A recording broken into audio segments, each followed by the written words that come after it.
जय हिंद दोस्तों। तो इस वीडियो में हम बात करेंगे बुद्धिज़्म और बुद्धिज़्म की फ़िलॉसफ़ी के बारे में। तो देखिए, जो बुद्धिज़्म है उसकी फ़िलॉसफ़ी बेस्ड है बुद्धा के टीचिंग पे, यानी बुद्धा के द्वारा जो ज्ञान दिया गया उस टीचिंग पे बेस्ड है बुद्धिज़्म की फ़िलॉसफ़ी। और जो बुद्धिज़्म के फॉलोअर्स हैं हम उनको बोलते हैं उपासक। गौतम बुद्ध का जन्म 563 बीसी में हुआ था और ये शाक्य क्षत्रिय क्लैन से बिलोंग करते थे। और इनका जन्म हुआ था कपिलवस्तु के लुम्बिनी में, जो कि नेपाल के पिपरवा डिस्ट्रिक्ट में पड़ता है। और 29 साल की उम्र में इन्होंने अपना घर जो है त्याग दिया, जिसको हम बोलते हैं महाभिनिष्क्रमण। और अपना घर त्यागने के बाद ये ज्ञान की खोज में निकल गए। देखिए, एक किसान की वाइफ थी, इनका नाम है सुजाता। इनके द्वारा गौतम बुद्धा को जो है खीर ऑफर किया गया था।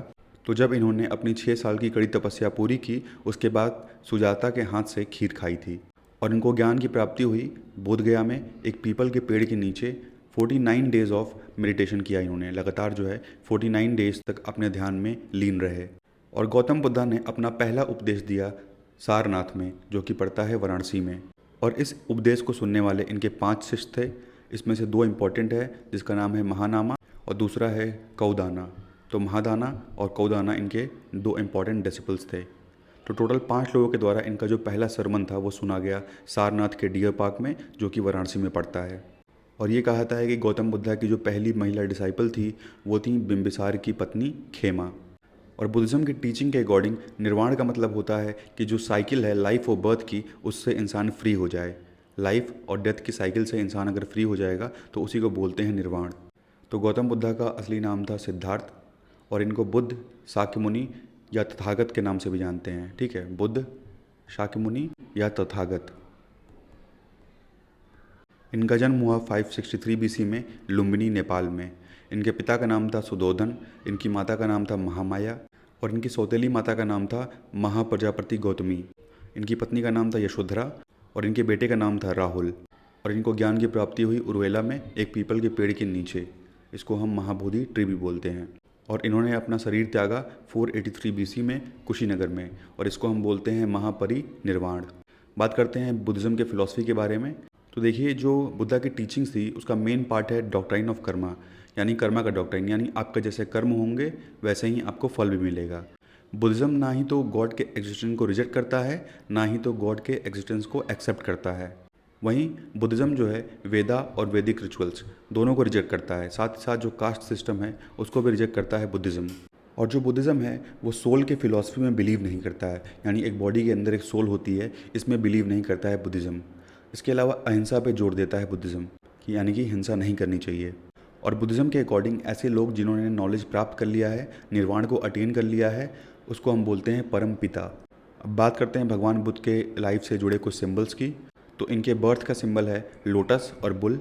और रिनाउंसिएशन का जो सिंबल है वो है हॉर्स। और रिनाउंसिएशन प्रोसेस को हम बोलते हैं महाभिनिष्क्रमण। इनलाइटमेंट को बोलते हैं निर्वाण और इसका सिंबल है बोधि ट्री। और पहले सरमन का सिंबल है व्हील और इसको हम बोलते हैं धर्मचक्र परिवर्तन। डेथ का सिंबल है स्तूप और इसको बोलते हैं महापरिनिर्वाण। बात करते हैं बुद्धिस्ट डॉक्ट्राइन्स की। तो भगवान बुद्ध के द्वारा 4 नोबल ट्रुथ बताए गए, जिसको हम 4 आर ट्रुथ्स भी बोलते हैं। तो पहला है दुख, यानी कि जो वर्ल्ड है वो सौरों से भरा हुआ है, वर्ल्ड में दुख है। सेकंड है समयुदय, और इस दुख का कारण है लोगों का डिज़ायर, यानी आपके अंदर जो इच्छा है वही इच्छा आपके दुख का कारण है, तो इसको हम बोलते हैं समयुदय। उसके बाद है निरोध। निरोध का मतलब हुआ कि निर्वाण की प्राप्ति अगर करनी है तो वो इन डिज़ायर से ऊपर उठ के, इन डिज़ायर से आगे बढ़ के प्राप्त किया जा सकता है। और चौथा है मग्ग या मार्ग। इसका मतलब इसके लिए एक पाथ है और उस पाथ को फॉलो करके हम इन सभी दुखों से छुटकारा पा सकते हैं। तो इसी के बाद आता है 8 फोल्ड पाथ, जिसको हम बोलते हैं अष्टांगिक मार्ग। और अष्टांगिक मार्ग में आता है जैसे right vision, right resolve, right speech, right conduct, right means of livelihood, right effort, right mindfulness और राइट मेडिटेशन। तो ये 8 मार्ग को फॉलो करके इंसान जो है वो ऊपर उठ सकता है और निर्वाण को प्राप्त कर सकता है। बात करते हैं बुद्धिज़्म के त्रिरत्न की। तो बुद्ध, धम्म और संघ, यानी बुद्ध का मतलब द एनलाइटेंड, धम्म का मतलब डॉक्ट्रिन और संघ का मतलब order, order of the Monks. तो ये जो है 3 जेम्स हैं बुद्धिज़्म के। अब हम बात करते हैं बुद्धिज़्म के पंचशील के बारे में, यानी जो 5 पर्सपेक्ट्स हैं बुद्धिज़्म के। पहला है refrain from killing, emphasise respect for life, यानी किसी जीव की हत्या हमको नहीं करनी चाहिए और सबके जीवन की, सबके लाइफ की जो है रिस्पेक्ट करनी चाहिए। एब्सटेन फ्रॉम थेफ्ट, चोरी नहीं करनी चाहिए। सेक्सुअल मिसकंडक्ट अवॉइड करना चाहिए। झूठ बोलने से बचना चाहिए और मादक पदार्थ का सेवन करने से बचना चाहिए। नेक्स्ट बात करते हैं हम बुद्धिस्ट मोनेस्टिक कम्युनिटी के बारे में। तो गौतम बुद्ध के द्वारा एक संघ की स्थापना की गई थी ताकि वो लोगों को एक ऑर्गेनाइज और डिसिप्लिन तरीके से रख सकें। तो उनके फॉलोअर्स जो हैं वो एक संघ में रहते थे और इस संघ को कोई भी ज्वाइन कर सकता था, चाहे वो किसी जेंडर से बिलोंग करता हो या किसी भी कास्ट से बिलोंग करता हो, वो इस संघ का पार्ट हो सकता था। और इस संघ के अंतर्गत सभी लोग समान होते थे, सभी लोग इक्वल होते थे। स्टार्टिंग में संघ में वुमेन को अलाउ नहीं किया गया था, लेकिन आनंद और गौतमी के रिक्वेस्ट के बाद जो है वुमेन्स को अलाउ किया गया। आनंद जो है वो बुद्धा के डिसिपल थे और गौतमी जो है वो बुद्धा की स्टेप मदर थी। तो जो लोग संघ ज्वाइन करते थे उनको बुद्ध, धम्म और संघ को मानना पड़ता था, एक तरह का प्लेज लेना पड़ता था। उसके बाद उनको अपना जो हेड है वो शेव करवाना पड़ता था, यानी मुंडन करवाना पड़ता था। और इसके अलावा एक येलो अटायर भी पहनना पड़ता था। उसके बाद जो पर्सन होगा वो एक प्रोसेस के अंदर जाएगा जिसको हम बोलते हैं उपासंपदा। ठीक है, उपासंपदा प्रोसेस के अंदर वो जाएगा और उपासंपदा के बाद वो पर्सन जो है मेंबर बन सकता है संघ का। उसके बाद जो 10 शिला है, यानी जो कोड ऑफ कंडक्ट है मॉन्क्स के लिए, उसको फॉलो करना पड़ेगा।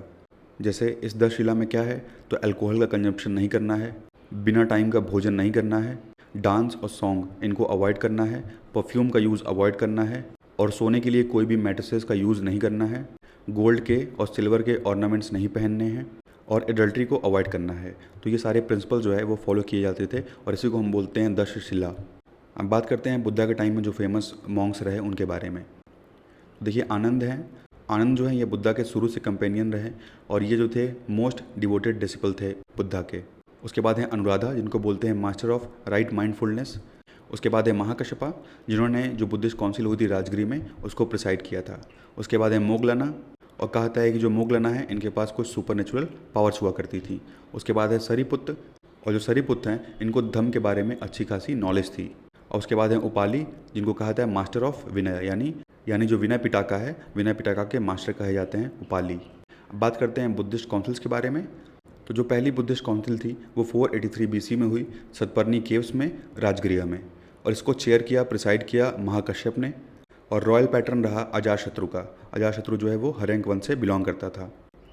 और इस मीटिंग में क्या किया गया कि जो सूत पिटाका, विनय पिटाका है, उसको कंपाइल किया गया। सूत पिटाका कंपाइल किया आनंद ने और विनय पिटाका कंपाइल किया उपाली ने। नेक्स्ट बुद्धिस्ट काउंसिल 383 BC में हुई वैशाली में, और इसको प्रिसाइड किया सब्बा कामी ने, और उस टाइम जो है कालाशोक थे। और सेकंड बुद्धिस्ट काउंसिल में क्या हुआ, जो मॉन्क्स थे वो स्प्लिट हो गए स्थाविरावादिन्स में और महासंगिकाज में। ठीक है, स्थाविरावादिन्स और महासंगिकाज में स्प्लिट हो गए सेकंड बुद्धिस्ट काउंसिल में। उसके बाद है थर्ड बुद्धिस्ट काउंसिल 250 BC में हुई पाटलिपुत्र में, मोगलीपुत्र तिस के टाइम पे हुई और अशोका उस टाइम किंग थे। और थर्ड बुद्धिस्ट काउंसिल में अभिधम्म पिटाका का कंपाइलेशन किया गया। ठीक है, अभिधम्म पिटाक को कंपाइल किया गया। तो सूत पिटाक और विनय पिटाक पहले में ही हो गया था और तीसरे में बनाया गया अभिधम्म पिटाक। उसके बाद जो फोर्थ बुद्धिस्ट काउंसिल है वो 72 AD में हुई, कुंडलवन कश्मीर में हुई। और ये किसके टाइम पे हुई, तो ये हुई कनिष्क के टाइम पे, और इसको प्रिसाइड किया वसुमित्र ने और अश्वघोष ने। तो वसुमित्र यहाँ पे चेयरमैन थे और अश्वघोष वाइस चेयरमैन थे। और कनिष्क के टाइम पे, जो कि कुषाण पीरियड से बिलोंग करते हैं, इनके टाइम पीरियड पे ये मीटिंग हुई। और फोर्थ बुद्धिस्ट काउंसिल में ही डिवीज़न हो गया हीनयान और महायान में। तो जो बौद्ध धर्म था वो यहाँ पे हीनयान और महायान में डिवाइड हो गया। तो अब बात करते हैं बुद्धिज़्म के सेक्ट्स की। तो पहले हम बात करेंगे हीनयान के बारे में। हीनयान को लेसर व्हीकल भी बोलते हैं और ये बुद्धा की जो ओरिजिनल टीचिंग है उसको फॉलो करते हैं। और ये आइडल वर्शिप में बिलीव नहीं करते, यानी मूर्ति पूजा में बिलीव नहीं करते हैं। और इनका मानना ये है कि अगर किसी को मोक्ष प्राप्त करना है, सेल्वेशन प्राप्त करना है, तो वो सेल्फ डिसिप्लिन और मेडिटेशन के द्वारा प्राप्त किया सकता है। तो जो हीनयान है वो अपने कर्मा को ऊपर रखते हैं गॉड से। ठीक है, या कह लीजिए कि गॉड की जगह अपने कर्मा को ज़्यादा महत्व देते हैं।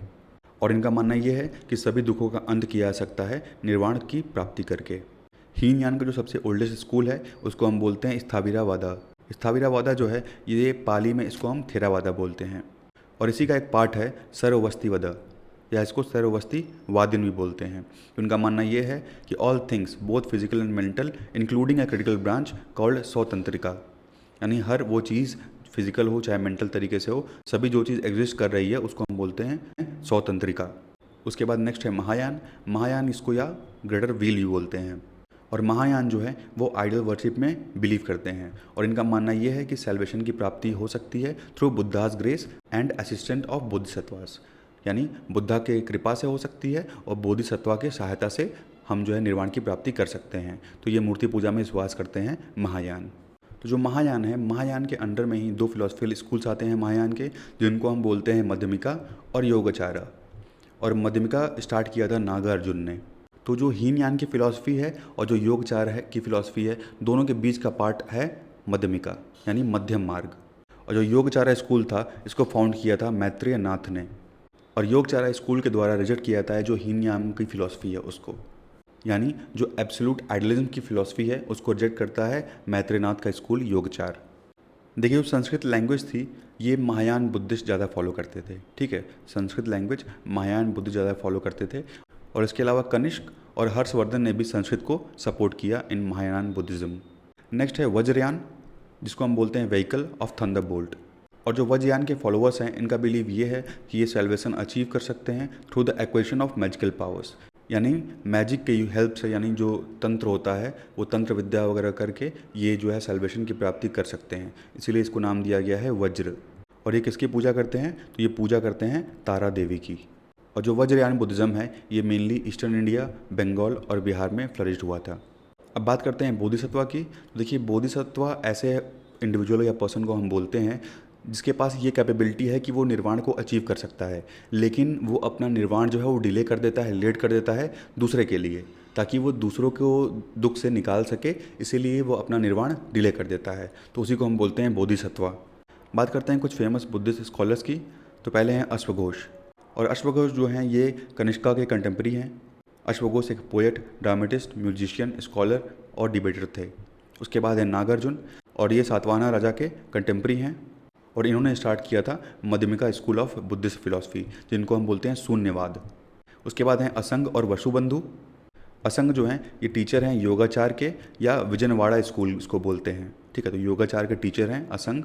और वसुबंधु जो हैं ये अभिधम्म घोष के राइटर हैं, जो कि एक बुद्धिस्ट एनसाइक्लोपीडिया है। उसके बाद हैं बुद्ध घोष। और बुद्ध घोष जो हैं ये एक पाली स्कॉलर हैं, और इनके द्वारा लिखा गया है विशुद्धि मग्गा। ठीक है, नाम याद रखिएगा। विशुद्धि मग्गा जो बुक है वो इनके द्वारा लिखी गई है। और इसके अलावा बुद्धिज़्म की बुक्स पे इनके द्वारा कई कमेंट्रीज भी की गई हैं। उसके बाद नेक्स्ट हैं दिग्नगा, और इनको कहा जाता है फाउंडर ऑफ बुद्धिस्ट लॉजिक। उसके बाद हैं धर्म कीर्ति, ये 7th सेंचुरी एडी के आसपास थे, और ये अनदर इम्पॉर्टेंट बुद्धिस्ट लॉजिशियन हैं। अब बात करते हैं बुद्धिस्ट लिटरेचर के बारे में। तो देखिए, जो भगवान बुद्ध की टीचिंग थी उसको 3 पार्ट में डिवाइड किया गया था, जिसको हम बोलते हैं त्रिपिटक, यानी शुद्ध पिटक, अभिधम्म पिटक और विनय पिटक। ठीक है, तो 3 पिटाका थे। तो जो शुद्ध पिटाका है इसमें जो बुद्धा की टीचिंग है वो डायलॉग फॉर्मेट में दिया हुआ है, ताकि जो आम आदमी है इसको समझ सके। उसके बाद एक है दिग्ग निकाय। दिग्ग निकाय जो है इसमें बुद्धा की जो बड़ी बड़ी उपदेश है, बड़े बड़े जो लंबे उपदेश हैं वो इसमें दिया गया है। इसका मतलब इसीलिए दिग्ग निकाय है, दिग्ग का मतलब बड़ा। उसके बाद है मध्यमा निकाय, यानी जो बुद्धा की जो मीडियम लेंथ ऑफ डिस्कोर्स हुआ करता था, यानी जो मीडियम स्पीचेस हुआ करती थी, वो मध्यम निकाय में है। उसके बाद है समयुता निकाय। समयुता निकाय में थीमेटिक डिस्कोर्सेज दिए गए हैं, यानी डिफरेंट थीम्स के फॉर्म में इसमें बुद्धास की टीचिंग को कंपाइल किया गया है। उसके बाद है अंगुत्तर निकाय, और अंगुत्तर निकाय में ही हमको 16 महाजनपद का उल्लेख मिलता है। नेक्स्ट है खुदका निकाय, और खुदका निकाय में कंपाइल किया गया है पोएट के फॉर्म में बुद्धास की टीचिंग को। नेक्स्ट है विनय पिटाका। विनय पिटाका जो है इसमें एक तरह के रूल्स और रेगुलेशंस दिए गए हैं जो मॉन्क्स हैं, ठीक है, जो भिक्षु हैं उनके लिए क्या रूल्स होंगे, क्या रेगुलेशंस होंगे, वो दिया गया है विनय पिटाका में। और इसको हम बोलते हैं बास्केट ऑफ डिसिप्लिन। और विनय पिटाका जो है वो सबसे ओल्डेस्ट और सबसे स्मॉलेस्ट है। ठीक है, तो शुद्ध पिटाका, विनय पिटाका और अभिधम्म पिटाका, तीनों में सबसे पुराना है विनय पिटाका और सबसे स्मॉलेस्ट भी है। तो एक मॉन्क को अपना जीवन कैसे जीना चाहिए वो इसमें बताया गया है। उसके बाद है अभिधम्म पिटाक। अभिधम्म पिटाक में जो बुद्धास की टीचिंग है उसको फिलॉसफी के फॉर्म में रखा गया है। नेक्स्ट है जताका। तो जताका में जो है स्टोरीज़ हैं बुद्धा के ऊपर, कहानियाँ हैं, लगभग 500 पोएम्स ऐसी हैं जो बुद्धा के अर्लियर लाइफ के बारे में बताती हैं। उसके बाद है बुद्धा वंश। और बुद्धा वंश में बुद्ध के पहले जो है 24 बुद्ध और आए थे, उनके बारे में दिया गया है। नेक्स्ट है मिलिंद पन्हो। तो मिलिंद पन्हो एक तरह की टॉक है, यानी क्वेश्चन आंसर किताब है, जिसमें मिएंडर और बुद्धिस्ट मॉन्क नागसेन के बीच में जो है क्वेश्चन आंसर हुआ। इसको हम बोलते हैं क्वेश्चंस ऑफ मिलिंद। ठीक है, इस बुक को क्वेश्चन ऑफ मिलिंद के नाम से भी जानते हैं, या मिलिंद पन्हो। उसके बाद है सेलोनीज क्रॉनिकल, और इस क्रॉनिकल में दीपवंश के बारे में, महावंश के बारे में और कुला वंश के बारे में दिया गया है। अब बात करते हैं बुद्धिस्ट आर्किटेक्चर की। देखिए जो बुद्धिस्ट आर्किटेक्चर का जो डेवलपमेंट है वो 3rd सेंचुरी BC से स्टार्ट हुआ। 3 तरह के स्ट्रक्चर्स हमें देखने को मिले हैं, यानी पहला है विहारा, चैत्य और स्तूपा। ठीक है, विहारा, स्तूपा और चैत्य। इसके अलावा केव टेम्पल्स भी मिले हैं, जैसे अजंता और एलोरा में। इसके अलावा कई सारी मॉनेस्ट्री और टेम्पल्स भी मिले हैं। इसके अलावा जो बुद्धिस्ट साइट्स हैं, खासकर जैसे जो स्तूपा है, वहाँ से मिला है हमको ह्यूमन फिगर का इमेज। देखिए जो बुद्धा का जो ओल्डेस्ट इमेज का जो एविडेंस है वो हमको 1st सेंचुरी AD से मिलता है। और जो बुद्धिज़्म के मेन स्कूल ऑफ आर्ट रहे उसमें शामिल है गांधार, मथुरा आर्ट, अमरावती आर्ट। तो ये 3 इंपॉर्टेंट स्कूल ऑफ आर्ट हैं जो बिलोंग करते हैं बुद्धिज़्म से। और जो ओल्डेस्ट फॉर्म है बुद्धा के स्टैचू का, वो गांधार स्कूल ऑफ आर्ट से बिलोंग करता है। बात करें अगर बुद्धिस्ट आर्किटेक्चर की, तो सबसे इंपॉर्टेंट है नालंदा महावीरा, जो कि एक यूनिवर्सिटी हुआ करती थी जहाँ पे दूर दूर से जो लोग हैं वो पढ़ने आया करते थे। और ये कहा जाता है कि यहाँ पे तीनों जो बुद्धिस्ट डॉक्ट्राइन्स हैं वो पढ़ाई जाती थी, थेरावाद, महायान और वज्रयान। तो तीनों चीज़ जो है वो यहाँ पे यूनिवर्सिटी में पढ़ाई जाती थी। नेक्स्ट हम बात करेंगे दोस्तों भगवान बुद्ध के मुद्रास के बारे में। पिछले साल भगवान बुद्ध के मुद्रा से जो है क्वेश्चन भी आया था।